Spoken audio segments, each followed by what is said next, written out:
It's really hard to sleep together in a 3/4 size bed and not make up. And of course, now you know why those 4 children came in 4 years as well. And it's you and me, babe, whatever comes. Knowing bigger hands are holding ours, and the greatest days are ahead of us. Growing in love, learning to be a better us. Welcome to A Better Us and to our home. We're glad you're here. Today's show is very unique in that we're going to share with you wisdom from 2 very special people whose journey after I do has been a pretty long one. That's for sure. They're David and Norma-Jean Mainse, my parents. Many know of Dad as the founder of Crossroads Christian Communications and 100 Huntley Street, the longest running daily TV show in Canadian history. And he was a fixture on television for over 50 years and known and loved by so many. But only a few of us knew him as Dad or Grandpa. Through 59 years of marriage, they modeled true, committed, unconditional love. Not perfection, but persistence, as they consistently lived out their vows right to the end. First, we'll hear from Mom and Dad when they celebrated their 50th wedding anniversary, where they talked about their secret ingredient in disciplining children, of how they made sure they never went to bed angry. And that one nugget of dating advice that Mom gave to her sons that has carried through down to her grandsons as well. And towards the end of the show, we'll share a special video that is a real treasure to us now. As always, our kitchen couples will be here with their own insights, including CFL football great Mike Pinball Clements and his wife Diane. And newlyweds, pastors, and grandson of Mom and Dad, Eric, and his wife, Kara Mainse. So stay with us for this special edition of A Better Us.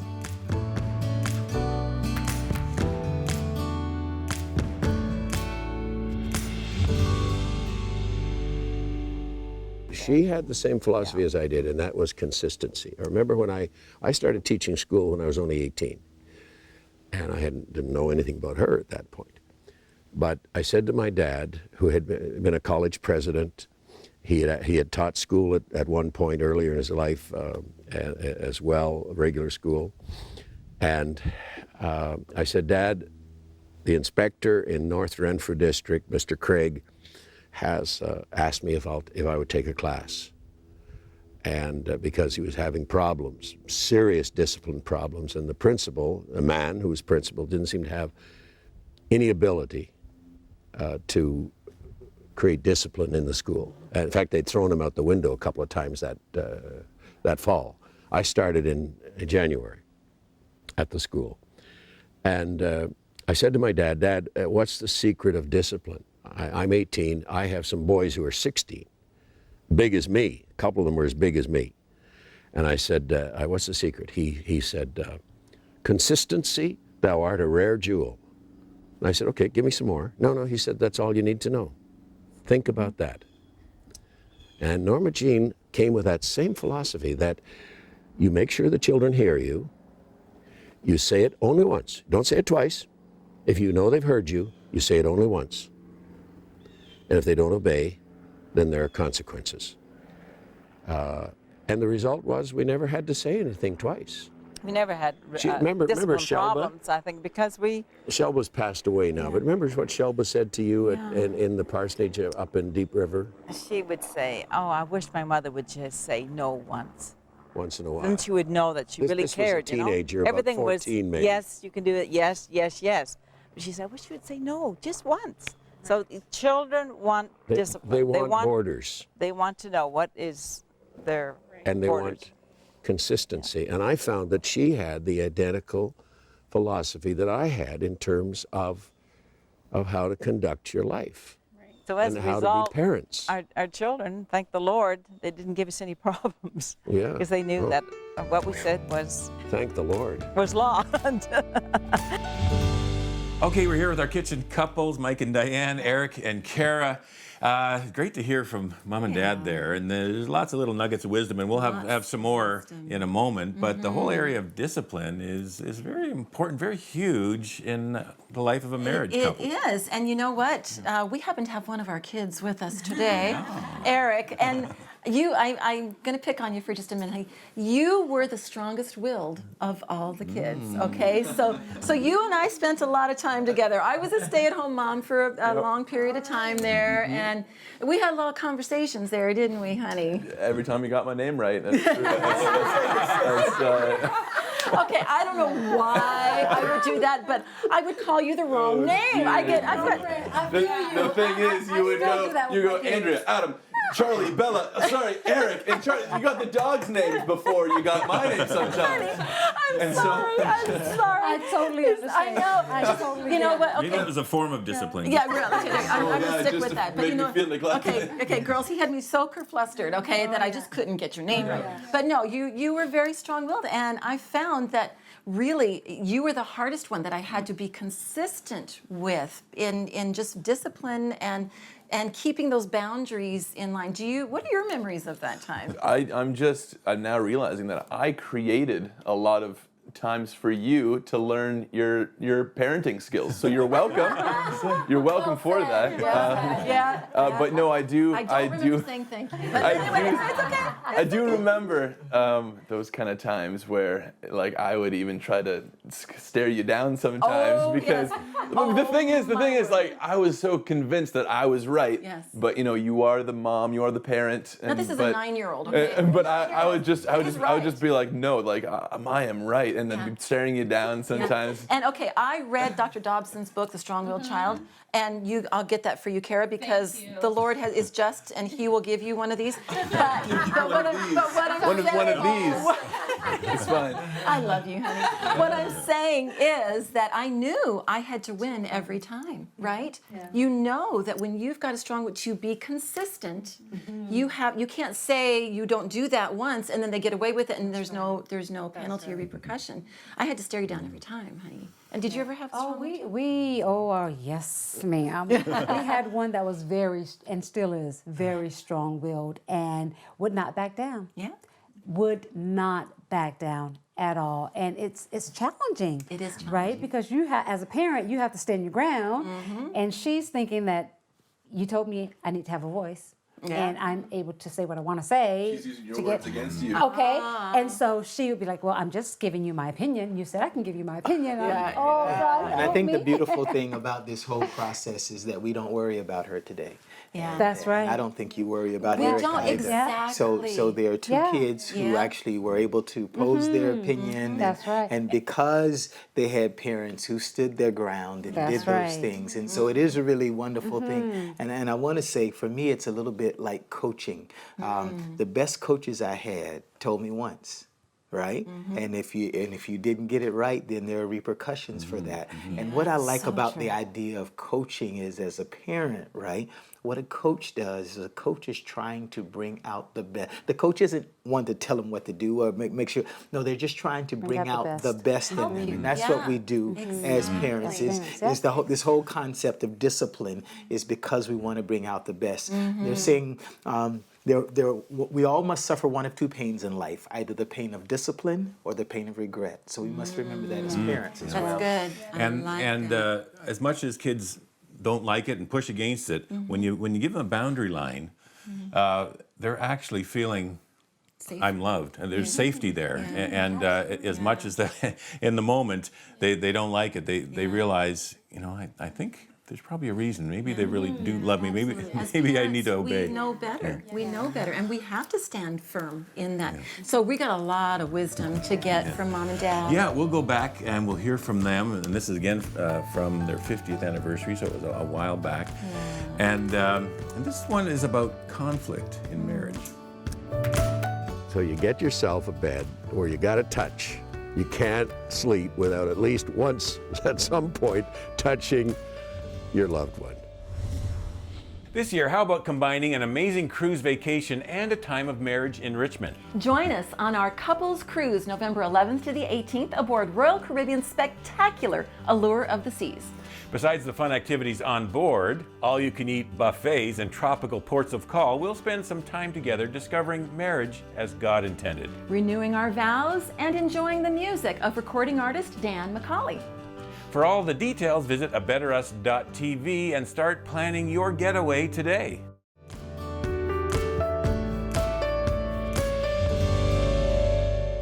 How did you guys deal with disagreements between one another? Because surely there must have been some. Well, in those days, we didn't have a king-size bed. We didn't have a queen-size bed. We didn't have a double bed. We started in a 3/4 bed. That's all we could afford. and it's really hard. It's really hard to sleep together in a 3/4 size bed and not make up. And of course, now you know why those 4 children came in 4 years as well. Well, there you go. So that's the secret to a good marriage.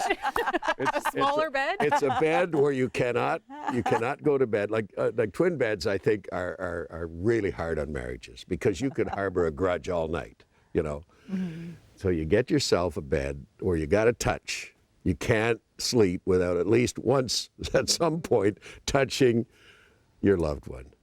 And that just breaks down, and it's, you know, so it didn't happen that often, but making up was always especially sweet. All right, some advice from Mom and Dad there. Maybe too much information there at one point. Oh man! That's why the dads always get so excited when the makeup comes in. Yeah. They always come alive. I'm sitting here thinking, our bed is too big. And Eric is smaller bed. You can't unhear that, honey. You can't unhear that. And that's that. Yeah. But I guess he kind of alluded to the idea that the scriptural, encouragement that, don't let the sun go down on your wrath. That it says, make up before you go to bed, because anger, if it's left undealt with, it doesn't go away. It just gets worse. It does. It ferments. Let it go overnight, let it go a few days, let it go a few weeks, and if you're not dealing with it right then and trying to make up, and because of you love each other and you want to get past it, you don't want to let that linger. That's right. One of the things my mom always, when we were getting married, and she sat me down and gave me this whole spiel on marriage, but that was the first thing she said to me, except for being on one accord, loving God and being there for one another. But she was like, whatever you do not ever go to bed angry at your husband. And I've tried my best to live by that, right? Of course, I thought you were going to say you tried your best to go to bed, but you couldn't do it. Yes. Because he's such a Yes. I know, right? Yes. But it's so true. And it makes all the difference in the world. It really does. It really does. Yeah. So You guys, I know that early in your marriage, you're trying to do that too. You're trying to establish that now. Yeah. Absolutely. Yeah, well, we got ourselves, what is it, a double or a queen size mattress? But a I don't queen, think anything's but big enough for you. yeah. So we'll never have that problem. We'll always make up at the Eric, end. it's hard. It may be hard to tell on TV, but Eric is 6'8". Okay, he's a big guy, and so he takes up a lot of space Talk in about the that bed. in the car, sweetie. Right. and but before bed. Anyway. we do definitely see the importance of reconciling before because when you wake up in the morning, it's a new day, and unless you left your baggage at the door there, and still you come back, up to that new day, you open the door and there's the baggage still waiting for you. So I think we do see the importance of kind of getting a fresh start. Yeah. That's good. That's good. Now, another one last segment we're going to get from Mom and Dad, David and Norma-Jean Mainse, deals with even before marriage in the dating relationship. All right, watch this. I didn't give them any big lecture. Well, my advice I gave to my sons. He had the advice that they remembered. Before they were dating anyone, they were just teenagers. I said to them, now don't you ever tell a girl that you love her unless that's the one you're going to marry. Because there's too many girls get broken hearts over guys saying they love them. And love, I love you, is a special, special word that you want to save for that one you're going to marry. So don't say it glibly. Just wait till you found the one you want to marry, and then you can say, I love you, And so that's my advice to the boys, and they kept that. Ron and Ann have a story. We're at Ron and Ann's house right now. They have a story on that regard, that Ron remembered his mother's advice, and Ann was waiting and waiting. They need to tell that story. Okay, I remember that advice. You know, Mom, she got pretty stern. She said, Ron and my brother Reynold, never tell a girl you love them until you know she's the one. And so that was stuck in my mind by the time that any dating happened. Story, okay? Okay, so early in our dating relationship, just as you talk about anything and everything, that story came up, and I thought, oh, I like that. I like his mother. I like that advice. That's really good. And so then we ended up dating for about a year, and then after a year, somebody got cold feet and broke up with me. Broke my heart. Maybe it was winter time. Shattered it to pieces. Literally broke my heart. And so we were broken up for several months during this time. And then after a few months, he's deciding, you know what, I think I want to get back with her. And so he comes to me and he says, and we've been in touch all this time, and we were really good friends. And he comes back to me, he says, I feel like I really want to get back together with you. And I said, well, I would love that, but you broke my heart before, and I can't go through that again. I didn't see that coming. I honestly didn't, and I can't go through that again. So I don't know if I can. And he looked me in the eyes, and he said, honey, you don't have to worry about that because I love you. As soon as he said, I love you, I was butter. I was butter on the floor. She knew what that meant. I knew exactly because I had what told that her Mom's meant. advice. So. Yeah, I knew exactly what that meant. Yeah. And so I knew that when he said that to me, this was the commitment. This was a lifetime commitment. So I knew I was safe. And we got engaged a month later. So there you go. So does it sound like pretty good advice, guys? Sounds like it worked. It worked. It worked. That advice did trickle down to the grandsons as well, because I did the exact same thing with Kara. I told her that I told her early on in the dating relationship about the L word and how that is saved for who I intend to marry. Yeah. And so Kara knew. And so, but on my end, we have been dating and we were like a year in, and I was like, he still hasn't told me he loves me. And we were at Bible college, and there were other couples, and they were all saying that they love each other. And so I was like, what's going on? I tried to get around it, but one day I was like, just Kara, just know that I'm very fond of you. And then she was like, she was like, who's so fond? That's what I did. I was like, fond of me? Oh man, and so I don't know. I thought it was a loophole, but I don't know. Yeah, I know. I was all worried, and I was like, fond? When did you finally tell her you loved her? Well, it was probably a year after we started dating. And then you knew. Actually, I remember where we were. We were at Lakeshore Pentecostal Camp, and we were kind of just cruising the campground at night. And we were in conversation, and I knew weeks and months beforehand that I had fallen in love with this girl. So I just trying to figure out a good moment when to say it. And so we were cruising under the moonlight, and I told her, I said, hey, Kara, I want you to know that I completely love you. And what did you do? And I was so excited. She was. I am like she was. So She kissed me. long, We kissed in the car, Lakeshore under the moonlight. Yeah, he was watching the movie. Chip off the old blood. Exactly. Stop the story right there. And dating always makes some good stories. I like that a lot. Yeah. Okay, well, we have actually one final clip. I might have said final before. This is the final. This is the final. But this one is very special because, Dad passed away not long ago. And his final Father's Day, which was Father's Day of 2017, we were all together as an extended family, all his kids, his grandkids, his great-grandkids, a lot of them running around. And so Dad he was quite frail, and he called Mom to the piano, as he often would. Norma-Jean, come to the piano, and they used to always sing duets together, and they wanted to sing. He wanted to sing, and he wanted to share from his heart a little bit with the family. And so he called us around, and so we're going to pick up on just a little bit of what he had to say. We want to share that special time with you right now. Have a look. It's worth it all to be his child, to prove him true this last long while.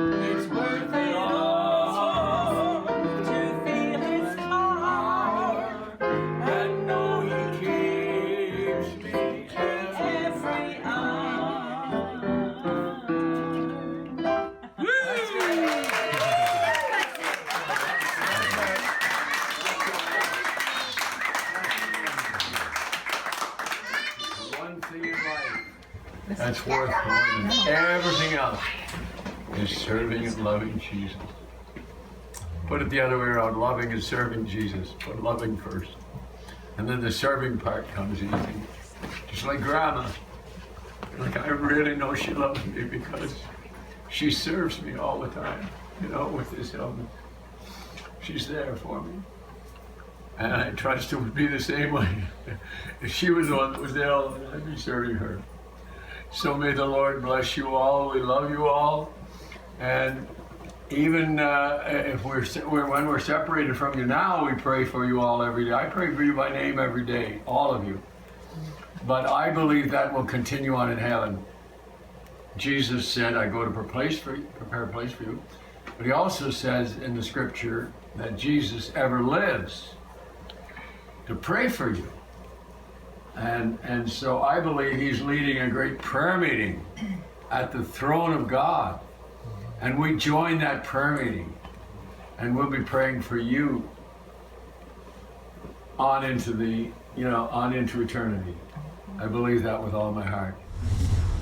Wow, it's kind of emotional to see Dad there and that final Father's Day before he passed away. And then 6 days before he passed away, he was in the hospital, and Mom and Dad celebrated their 59th wedding anniversary. Wow. And we were there. We brought a cake in and sang. sang. Cake and we sang, and they were holding hands and they were kissing. Yeah. And just to see that kind of intimate love story played out all the way to the end was just so beautiful.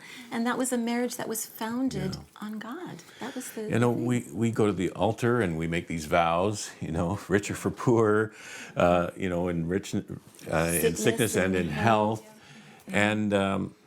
And sometimes, you know, when times get hard, we forget some of those vows, and we think, you know, we think selfishly. Yeah. But when, you know, the Bible talks about love, and the Apostle Paul is telling us, husbands, love your wives as Christ loved the church. And that's sacrificial. That's big time sacrifice, no matter what you're going through. And you really do learn the definition of selfless love when you get to a place like that where Mom and Dad were, where Mom was literally his caregiver 24 hours a day, helping him with things. And that's selfishness, or selflessness is what I should say. And you really do learn that that's what it's all about, selfless love. Wow. And marriage really is about being selfless, right? It is giving yourself to something and giving your all in that relationship, and be willing to serve in the most humble ways, to make sure that your bride or your husband is comfortable, and it really, I think, speaks of a deeper message of how God is there for us in those very difficult times, those challenging times as well. We are supposed to be an example of his love, right?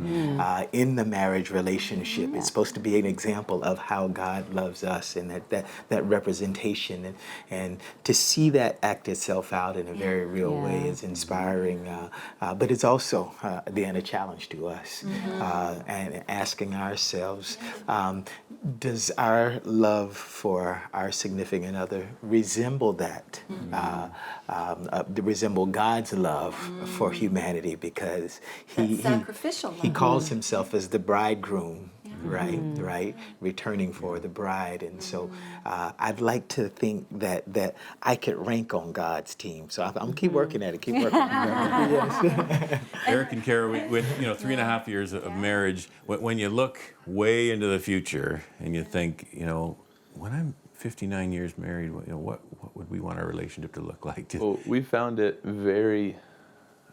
ourselves very fortunate because on her side of the family and on my side of the family, like we have role models who've done it before, gone ahead before us and showed us how to live like a dependable, faithful marriage. And multiple generations, we've had firsthand experience seeing Grandma and Grandpa in the way that they are, and then you guys the way you are, and Kara's parents the way as well. They are. And I love that serving each other can be as easy as you knowing your spouse is having a rough week, so maybe making dinner or cleaning up the house or just doing little tasks. Serving others Doesn't always have to be this huge thing, but it could just be little everyday things that could make your spouse's life easier. That's right. It's selfless living. Yeah, it is. For sure. And looking at mom and dad at 59 years married, you can't help but think of all the stories they had lived through to get to that place. All of the difficulties, all of the headbutting, because nobody's perfect, but they worked through it to get to that place where at the end of their married life, they're still in love. There's affectionate there. There's willingness to be selfless because of that love bond. And a real secret with their marriage as well was God was in the center. It was a Christ-centered marriage, and you know, when that is the foundation, then you can go through anything because you have that extra security. You have that basis of everything's going to be okay because ultimately we're in His hands. That's right. And no magic glue. It's just the one who created love, created marriage. Is just is at the center of your love. Is center of your marriage. And you humble yourself before Him. And then somehow, you know, your little problems don't seem as insurmountable. Absolutely. That's it. Wow. Okay. Well, this was a little more of an emotional, a Better Us episode to see Mom and Dad there. But thanks, guys. Great having you in the kitchen once again with us. And stay God with bless us you. because there's more Better Us coming right up. You know, Ann, Mom and Dad really modeled a Christ-centered marriage on a solid foundation. In other words, marriage on the rock. And that's the name of Jimmy Evans' book that we'd love you to have through our e-store at abetterus.tv. From communication to money to sex, Jimmy Evans covers it all. It's packed with really good practical advice on how you can become a better us. So go online, abetterus.tv, click on our e-store, and find this and a lot of great resources that you can have, all right? Do it.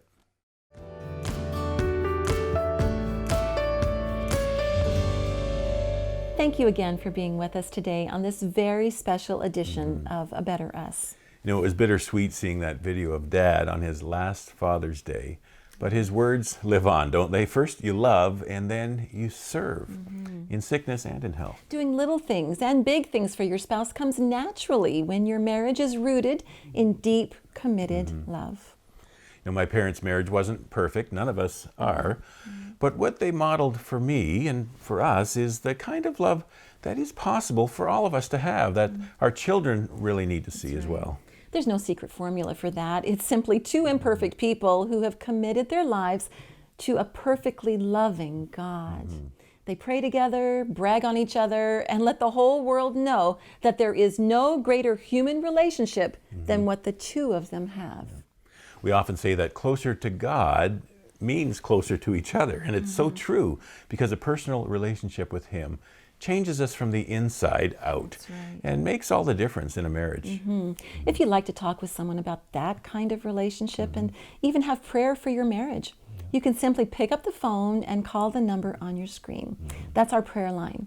It's toll-free and available 24/7. Weekends, holidays, there's always someone there to answer your call. We also have some great resources available through our website at abetterus.tv, including a free weekly marriage moment email to help strengthen your marriage. Thanks again for joining us. And remember, with God, there is always hope to become a better us.